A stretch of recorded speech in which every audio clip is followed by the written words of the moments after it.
Welcome, everyone. My name is Carrie Hertz. I'm the Curator of Textiles and Dress here at the Museum of International Folk Art. Thank you for joining us today for this program, a companion to our newest exhibition, Dressing with Purpose, Belonging and Resistance in Scandinavia, opening this Sunday in the Coatsen Gallery. The opening will include a Santa Lucia procession, refreshments provided by the Women's Board, and traditional Scandinavian fiddling by Karina Wilson. We hope that all of you can join us.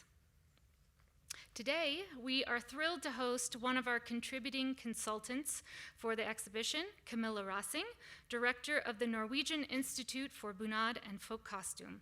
We're very fortunate that despite a global pandemic, she's been able to travel to Santa Fe from Valdres, Norway, to be with us. Ms. Rossing has led numerous projects focused on the phenomenon of traditional dress in Norway, including the contemporary use of bunader. She has curated major exhibitions such as From China to Norway, Folk Costume, and The Peasant Feast, a celebration in folk costume. She is also author of several important articles, including Dress Culture in the North of Gudbrandsdalen, 1750 to 1850, From Flowers in Silk to Stripes in Wool, and The History of the Norwegian Bunad. Her most recent project is on the First Ladies of Bunad, which pays tribute to pioneering women of Norwegian folk costume design, both those who documented the traditional costumes and those who helped create the new modern-day Bunad movement. The project includes an exhibition that opened this year at the Valdres Museum, displaying a selection of bunader spanning 150 years from the Institute's collection. And there's also a book forthcoming, I learned. It's been my great pleasure to work with Ms. Rossing over the past 6 years. I've benefited so much from her deep knowledge of Norwegian dress, as well as her unfailing generosity. My colleague Chloe Accardi and I were very fortunate for the opportunity to travel throughout parts of southern and western Norway with Camilla in 2018, and I'm forever grateful for her expertise on that research trip, but also for her patience, letting us stop to tour every stave church all along the way, which I'm sure was quite boring for her. So please be sure to check out Ms. Rossing's chapter in our book for Dressing with Purpose. We are about to get a large shipment of those books, so they will be available in our gift shop. And in her fascinating contribution to it, Headdress and Hijab, Bunad in Multicultural Norway, she examines current debates about who may claim public authority within the contemporary Bunad movement, particularly within the context of a diversifying Norwegian population. So without further ado, I welcome Camilla Rossing, who will present her talk titled Bunad in a Multicultural Norway. It's an honor to have you here, Camilla. Thank you.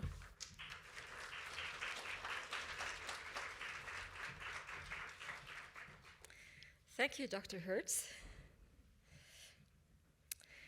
Like Carrie Hertz just told us, this project started in 2015, and I was delighted that she chose to contact the Norwegian Institute for Bunad and Folk Costume as a partner in this project. And it's been a few years now, but we've kept in touch all the way, and I'm thrilled to be able to be here today and at the opening of the exhibition and to see the final result, the book. That's a great joy. So today I will talk a little bit about my part in this project, Bunad in Multicultural Norway, and there will be time for questions later. Naomi, that you see in the picture here, is part Moroccan and part Norwegian, but her Bunad is also signaling her ties to a specific region, Upper Hallingdal in southeastern Norway. And as Naomi, many of our personal histories are more complex today than they used to be, perhaps, with a mixed heritage that reflects relationships with different places, different traditions and cultures. Norway is a small country with a small population where it doesn't take you long to find common friends when you meet a stranger. The social ties to our home, to our region and local culture are often very strong. So identity and heritage matters a great deal to Norwegians. Like Carrie mentioned, I will talk a little bit about the concept of bunad within the context of an increasingly multi-ethnic society from both a social and a historical perspective. Now, Norwegians have been wearing their bunads, or revitalized regional dress, since about 1900. Many countries have a national costume worn by musicians and folk dancers at certain festive events. The special thing about the Nordic countries, though, is that the costumes are worn also in private celebrations and gatherings. Also, Norway has 350 different regional costumes, not just the one. These are called bunad in Norway, which is the term I will use for the rest of this lecture. However, we also did start with the one national costume. If we go back to the 19th century, Norway was under Swedish rule. At the same time, a wave of romantic national sentiments inspired arts and culture all over Europe.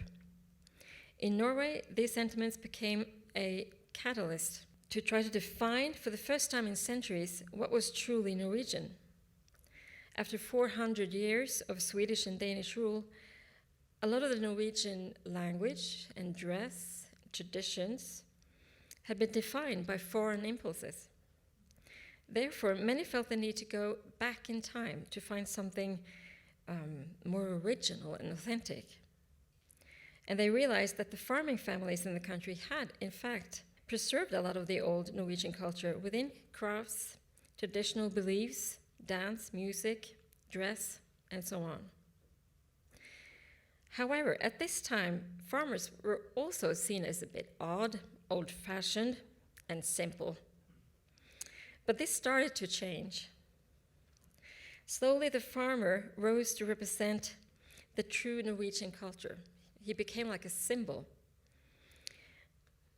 And it was like he was carrying on his shoulders the true Norwegian culture, probably all the way back to the Viking Age, maybe. Now, from the middle of the 19th century, the farmer and his clothes became the foremost symbol of a Norwegian nation and the fight for independence. Now, this is an interesting photo taken from Telemark, from Heddal Stave Church. This is the congregation. And it shows the way that the traditional folk dress worked within a community.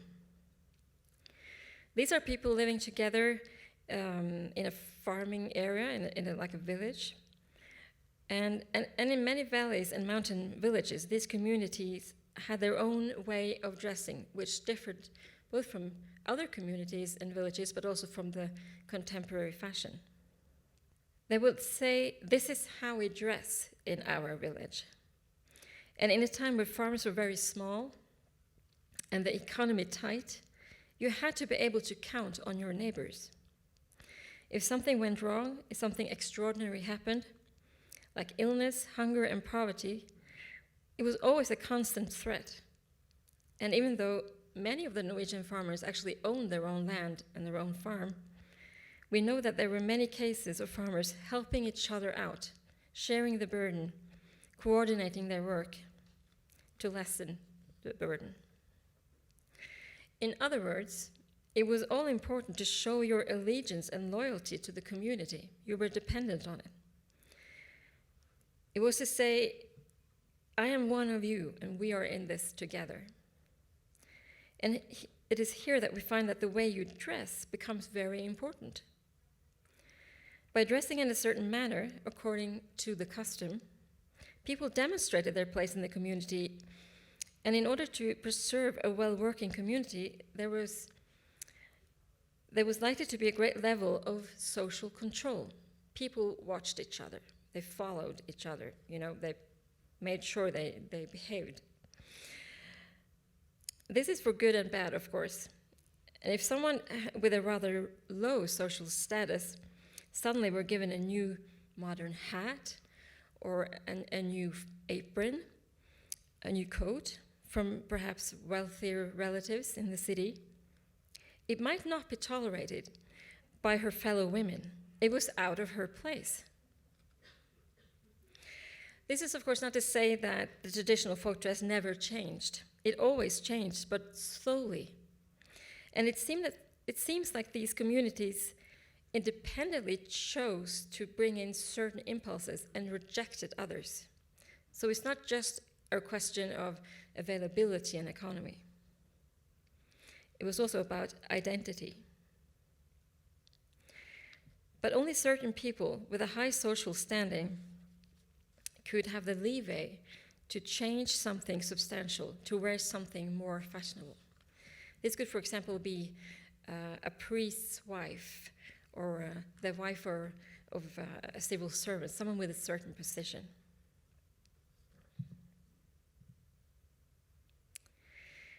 Throughout the 19th century, there was a great interest in Norway as a tourist destination in Europe.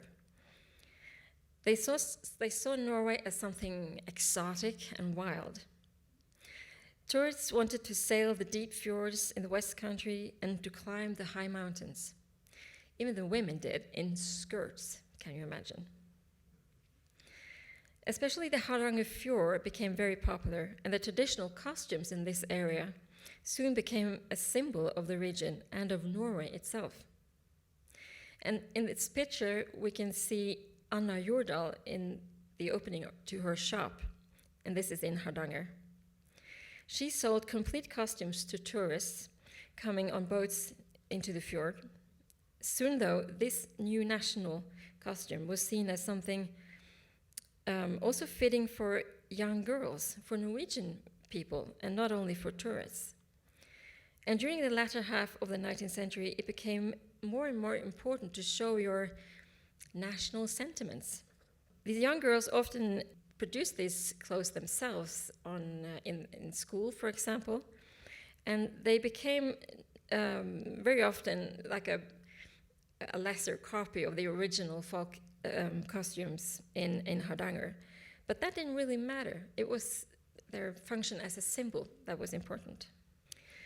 And this was important, of course, because we wanted to get out of the union with Sweden, which happens in 1905. Norway gains independence. On 7th of June 1905, the Norwegian Parliament unanimously approved the dissolution of the union with Sweden. The government offered the Norwegian crown to Denmark's Prince Karl, who later were crowned as King Haakon VII, and his wife, the Princess Maud from England, who became the Norwegian Queen Maud. The following 10 years, Parliament passed a series of social reform, such as sick pay, factory inspections, a 10-hour working day, and workers' protection law, and also women's suffrage was introduced already in 1913. This silent revolution happened with a coalition of workers, farmers, intellectuals, and a small upper class. The next 100 years saw the development of the welfare state in Norway, built more or less by the people themselves. And this is important because it shows how Norwegians see their own country and see themselves as a nation, something that was built from the bottom up as a result of an independence fight. And this period also sees a huge development of schools, organizations, and public life. And a lot of organizations developed in this early period, and especially a lot of them dealt with culture, with folk dance, folk singing. And here in this picture, we see the Norwegian Theatre Group, which later turned into the Norwegian Theatre, which still exists in the center of Oslo. In the middle, we see Hulda Garborg, and she's a very well-known character in Norwegian history. She was a huge cultural personality around the turn of the last century. She worked to bring about Norwegian culture in folk dance, folk music, poetry, and dress. She championed for the regional dress. She wanted to get rid of this national dress from Hardanger, which she saw as something touristy, something not proper Norwegian. So she wanted to bring back the old folk dress, but not in the way that the farmers had worn them, but in a simplified way, a way that would make them approachable also for people living in the cities and towns. Doing that, she made them more of a symbol, more than actually an old way of dressing. Hulda Garborg traveled all over Norway, arranging folk dancing groups, looking at old clothes, encouraging people to take back their old ways of dressing, their regional ways of dressing. And she also traveled a lot in Europe and in the US even. And she's known as the most traveled lady in those days. Even though her goal was to preserve the best in Norwegian cultural heritage, she felt it had to be transformed and perfected to fit in what she called in our modern day society.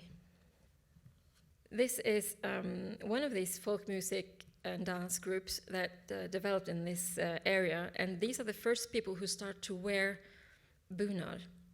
And in the beginning, they wear perhaps some old clothes and some new clothes, and they put it together the best way they can. We can't always recognize which bunads are which because they don't really make sense to us today. But that wasn't important for these people. They only wanted something to express their pride in their culture. From the 1920s and 1930s, more and more people start to wear bunad as a way of remembering their own family tradition and history and their origin. But it's not until after the Second World War that it really takes off. And it has been a gradually increase of use of bunad until today, where it's at its most popular, I think. And a lot of young women get their first bunad at their confirmation at 15 years old. The most elaborate celebration of patriotic sentiments in Norway today is probably the 17th of May, our national day, where children's parades are organized by schools all over the country. And here we see part of the parade in Oslo. The children's parade have for the last 20 to 30 years been an occasion for children of all cultures and colors to join in the festivities. The celebrations tend to be open for everyone, and many immigrants have reported that Norwegians are at their friendliest on this day. And I should say that for children, this is a special day because this is the one day a year that they can eat all the ice cream they want. Still, some right-wing activists and others have protested the participation of non-Western immigrant families in the parades. 17th of May continues to incite national conversations about who has the right to take part in these celebrations, who has the right to wear a bunad, and by extension, who has the right to call themselves Norwegian.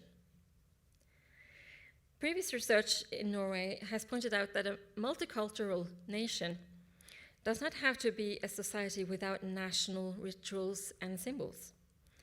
These rituals and symbols, furthermore, do not need to be exclusive and can, on the contrary, cultivate qualities of inclusiveness. However, even if this is true, one must question whether the foreign-born immigrants and their families are given the same opportunity to take part in this culture, to the same degree that their majority counterparts do. Can they adopt such national symbols? Can they adapt them? And what happens if they do? In the 1980s, schools with many immigrant children were harassed and threatened by right-wing activists.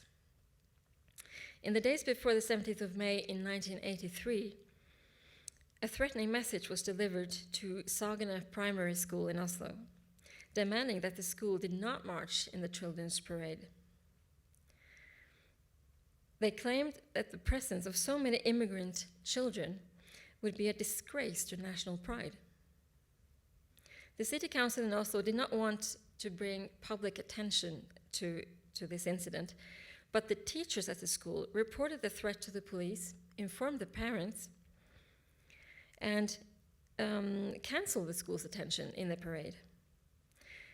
But when the press published the story, the local politicians, as well as representatives of the government, decided to march with the school as a demonstration of support of a democratic, multicultural celebration.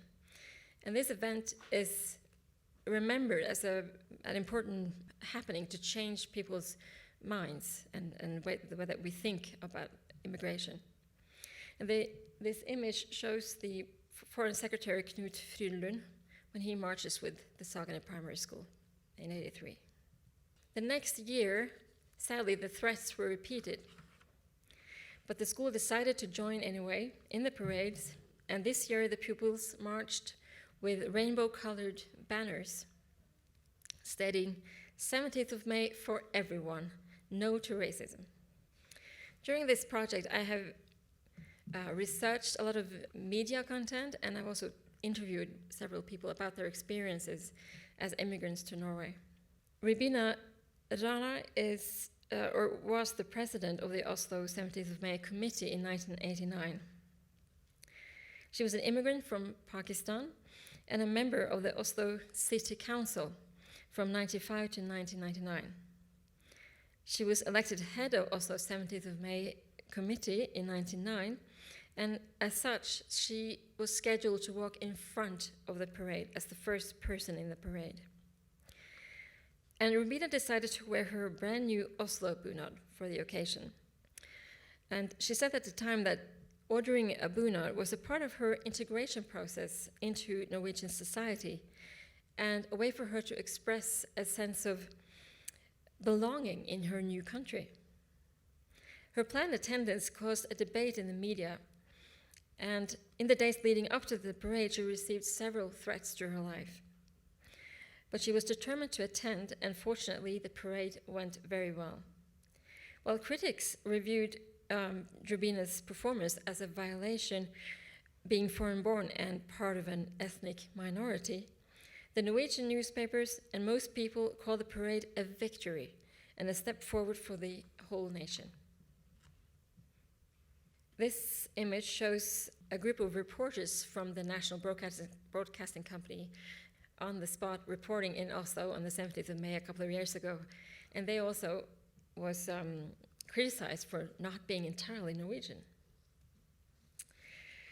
As Carrie Hurt states in her new book, When Dress is Understood as Traditional and Therefore Mutually Shared, the act of dressing comes to represent something greater than individual choice. One might also say that it's really irrelevant whether or not bunaders share concrete connections with place or history.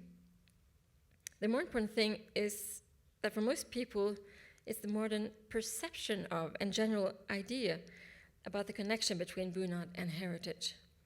In other words, the bunad has become a symbol, a tradition which most Norwegians are a part of. But what happens if someone tries to change that tradition? During the past 20 years, there has been an increase in racist reactions to Islamic immigrants wearing bunader in Norway. Here we see Safana Ali, an immigrant from Sri Lanka who recently found herself the target of racist remarks after collaborating with a local maker of bunader to design a matching hijab. She came to Norway as a 3-year-old, and as an adult she married a Norwegian husband who gave her a bunad as a wedding present. And when Safana was elected to the Stavanger City Council in 2015, she decided to finally place the order for her new bunad. And to do that, she visited 2 of the main producers of bunad in Stavanger, which is in southwest of Norway. But she felt that her hijab made the staff there uncomfortable and to question her motives for being there. She tried to explain that she wanted to order the local Rogaland bunad, but the staff seemed uncertain whether to take her seriously. Safana ended up leaving both stores without having placed an order and feeling surprised over the way that she had been treated. Fortunately, though, she met Embla Bunader, which is a third smaller company in Stavanger, and received Marianne Lambertsøy that we see here in the picture together with Safana.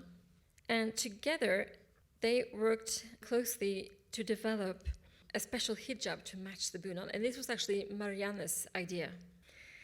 And because Safana had decided to change a part of her bunad in this way, she was prepared for reactions because it wasn't an authentic part of the bunad.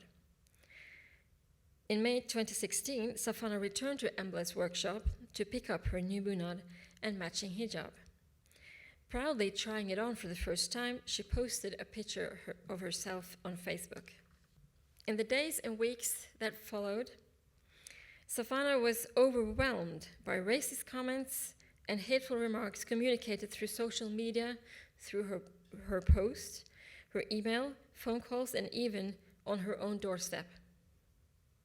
A prominent right-wing protester, Merete Hodne, reposted Safana's Facebook post and wrote the text, "This is an insult to our Norwegian culture. Stay clear of Embla Bunader if you are an opponent of this."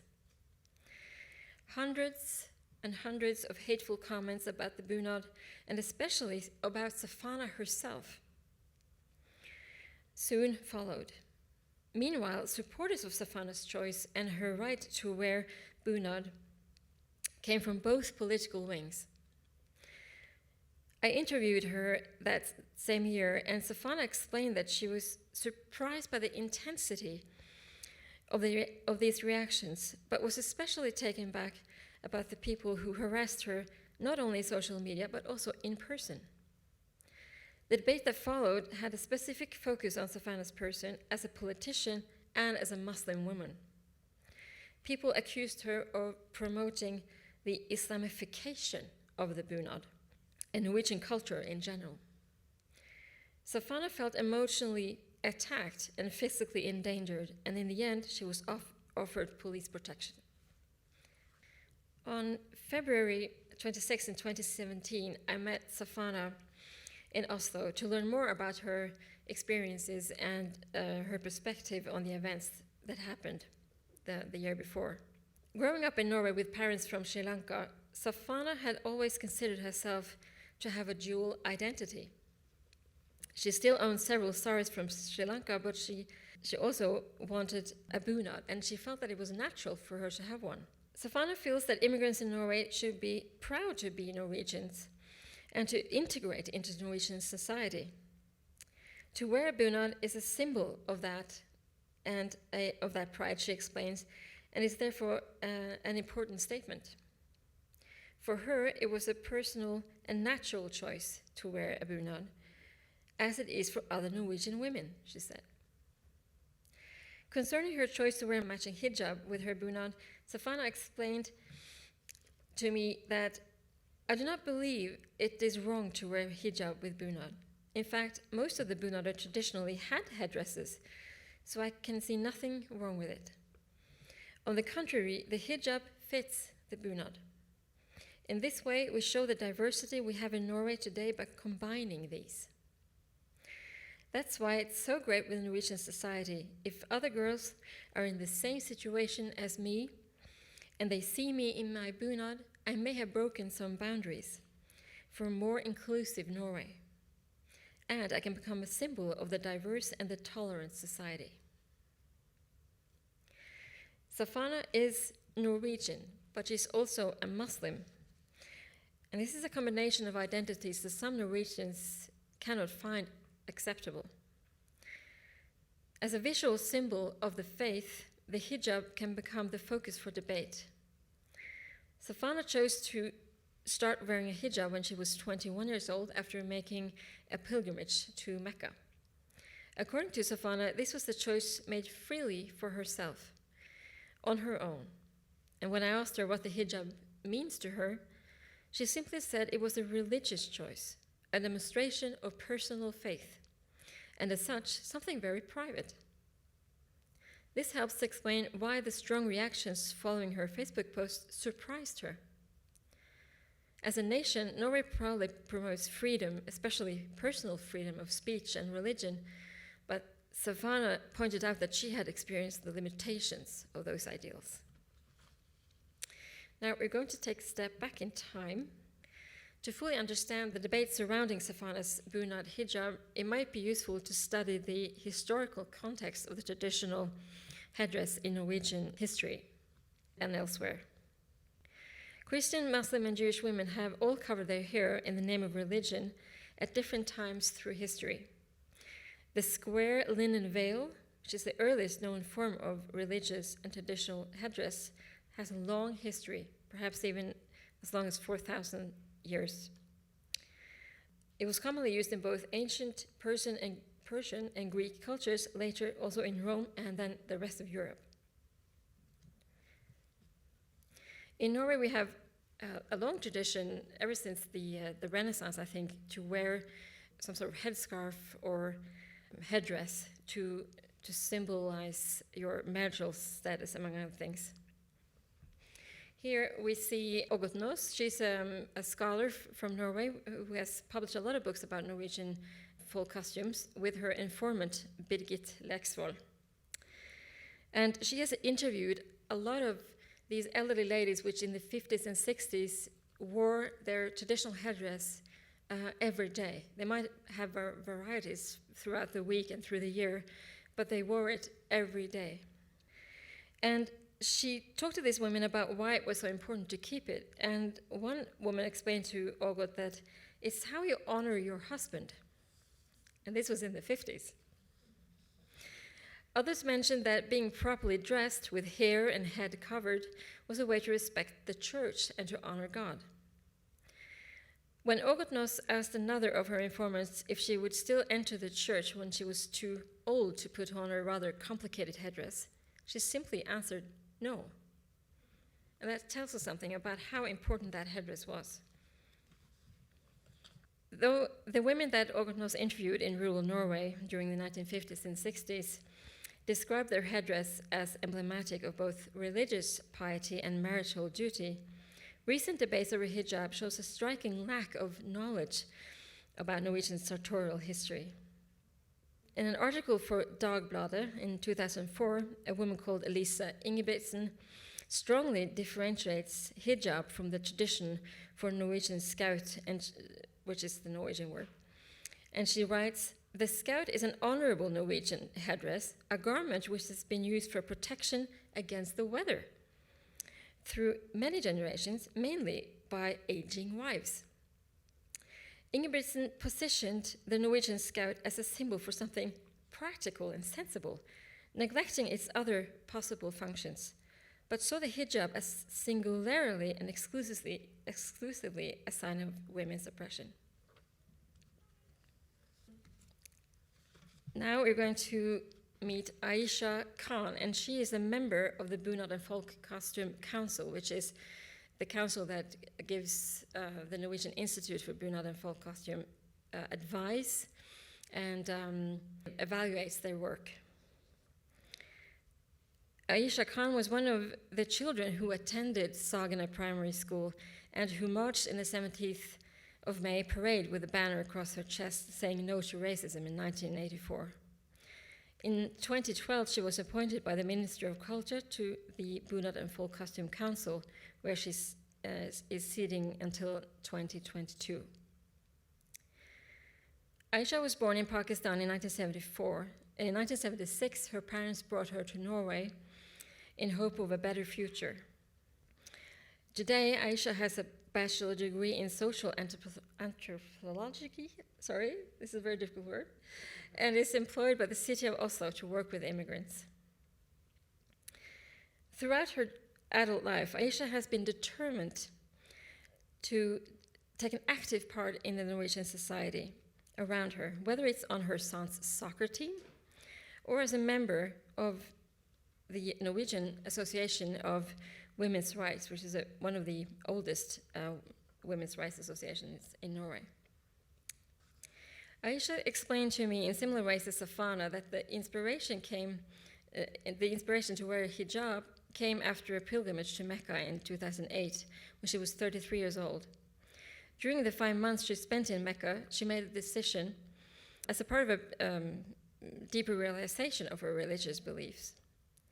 According to Aisha, so much in Islamic culture and religion is decided and executed by men. The male perspective, she says, underlies everything in Islamic culture and religion, and for her, electively choosing to wear the hijab may be seen as a rare act of women's unique and gendered religious agency within Islamic practice.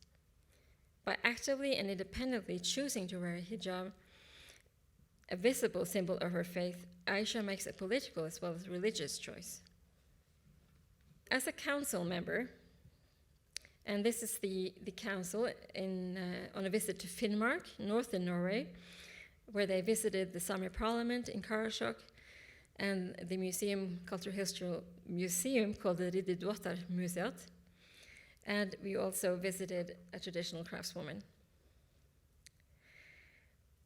As a council member, Aisha underlines the importance of the Institute's role in a multicultural society, believing that the Institute should work for greater tolerance and acceptance for different cultures and identities.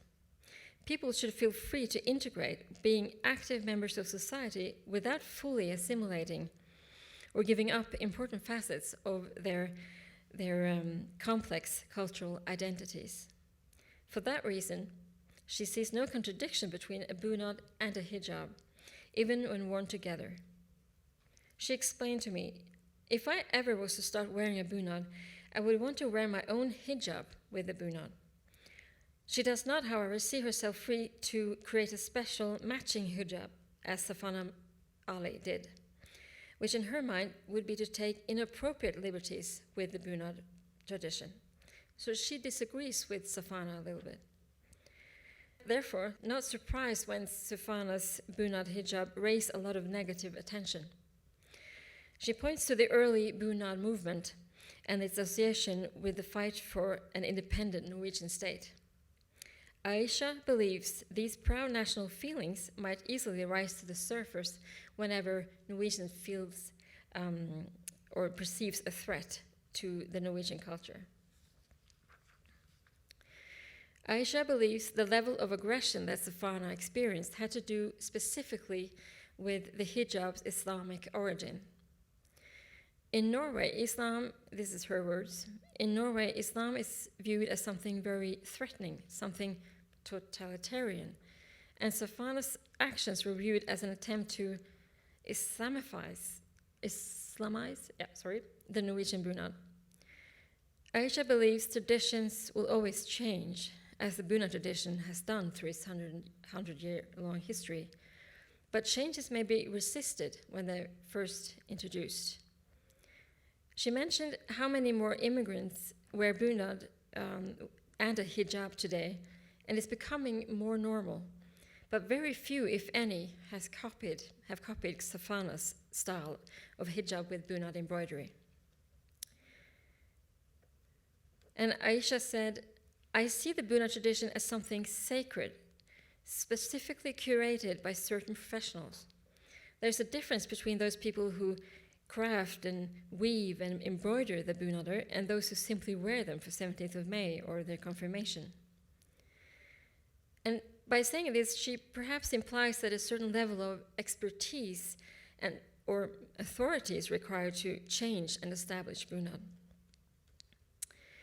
Even within the majority culture in Norway, there seems to be a consensus that only particular people seem to have the knowledge and authority to introduce innovations.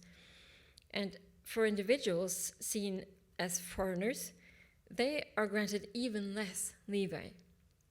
This may be especially true for Muslim women, whose faith can be viewed as threatening by some people, particularly to women's freedom and equality. Ironically, though, Safana and Aisha both describe their own use of hijab as a representative of a woman's choice and independent agency.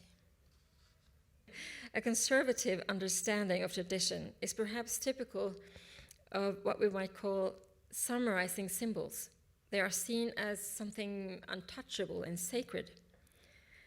What is possible or not possible to change within a tradition may be defined differently from person to person and shifts through time. Many Norwegians, though, would agree with Aisha, thinking about bunad as something unchangeable, as something eternal. Even though most Norwegians will allow minor concessions, like omitting their cap or wearing different jewelry, even skiing while wearing bunad, fundamental changes are frowned upon. I believe most Norwegians would not have allowed themselves to change their bunad without the help of certain expertise.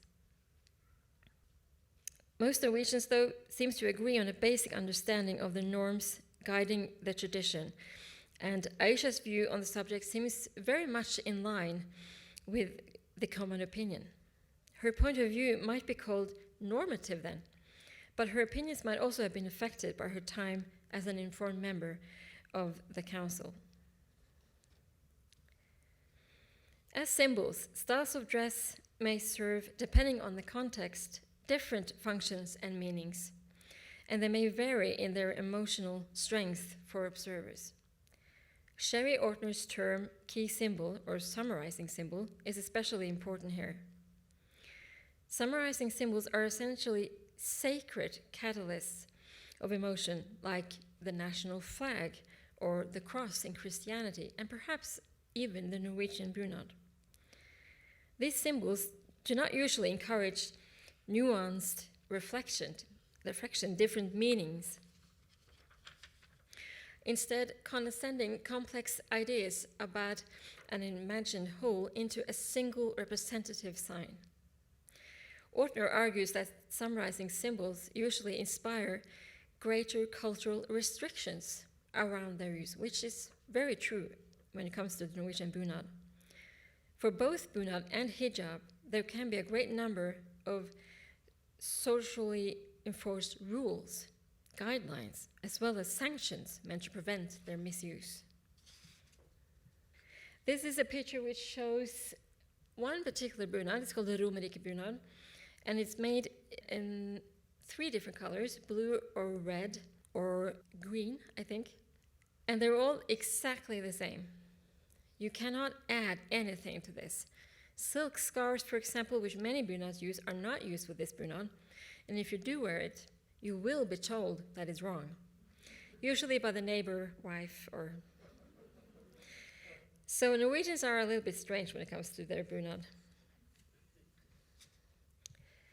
And whose fault is that? Well, probably mine. As a director of the Norwegian Institute of Bunad and Folk Costume, we do get a lot of questions and requests about how do I wear my bunad, how do I wear this headdress, what color of stockings can I wear with my bunad, and so on and so on. But through the history of the Institute, many people have grown up trusting the normative view of the bunad, perhaps promoted by the Institute in the past, and are today perhaps surprised that the Institute shows a tolerant view of the way immigrants wear their bunad.